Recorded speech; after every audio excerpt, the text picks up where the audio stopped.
On Friday, September the 11th, 1998, Japanese woman Kayo Matsuzawa arrived in Auckland, New Zealand. At 2:41 p.m, CCTV footage showed Kayo getting off an airport shuttle bus on Auckland's main city street, Queen Street. Kayo checked into her accommodation. She was staying at a backpackers nearby before heading out to explore the city. At 3:32 p.m, she was once again captured on CCTV footage, and those grainy short images would be the last time anybody saw Kayo Matsuzawa alive. 11 days later, her badly decomposing body would be found in a utility cupboard.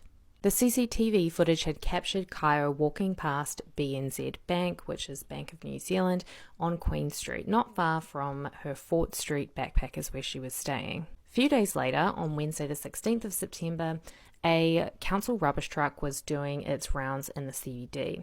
It emptied a trash can on the corner of Fort Street and Swanson, and a black backpack fell out. The rubbish collector thought it might contain something important, so he looked inside, saw a passport and a few other personal items, and put it aside to hand in to his supervisor later on. Almost a week later, on the 22nd of September, fire alarm technician Dennis Groves was conducting a routine check of the Centrepoint building, which was just down the road from both the BNZ and the Fort Lane backpackers where Kayo was last seen. He entered the stairwell and went straight to the switch room. The door was locked, but he knew that it wasn't very secure, and he'd done this before, so he was able to jimmy the lock open with a screwdriver. The moment he opened the door into the stairwell, he knew something was badly wrong, because there was a horrible smell, which he later described as really vile. He looked down into the space below and saw what he initially thought was a mannequin. It's never a mannequin. But quickly, to his horror, Dennis Groves realized that he was instead looking at the naked and badly decomposing body of a woman. He backed out of the stairwell, made his way back out onto Queen Street, and very quickly called the police. Once police arrived on scene, they were able to determine that it was the body of a young Asian woman, probably or possibly in her 20s. She was naked and in an advanced stage of decomposition, and there was nothing on her that could help identify her.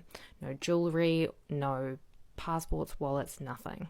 Police looked first at any missing person reports, but there were none that could possibly be a match. Without anything to go on really, police made the decision to release some information about the case to the media in the hopes that they might get a lead. And once the news made the headlines, that was when the police received a call from an office administrator at the council who wanted to hand in and report the backpack that had been found by one of their workers. Among the items in the backpack, there was a Japanese passport, which police used to track down Kayo's last movements, and that took them to the backpackers nearby, just 50 meters away from the Centre Court building where her body was discovered. With the passport and her dental records, they were able to positively match the body as belonging to that of Kayo Matsuzawa, and her brother was later flown out to New Zealand from Japan to positively identify her body. However, the investigation was up against a bit of a brick wall right from day one. The badly decomposed state of Kayo's body meant that police were never able to determine a cause of death. There have been countless theories over the years about what happened to Kayo. However, police believe that the most likely scenario is that she went to a bar nearby and had her drink spiked. And then in 2018, police made the shocking revelation that they had discovered unidentified male DNA underneath Kayo's fingernails, which was a huge breakthrough in the case.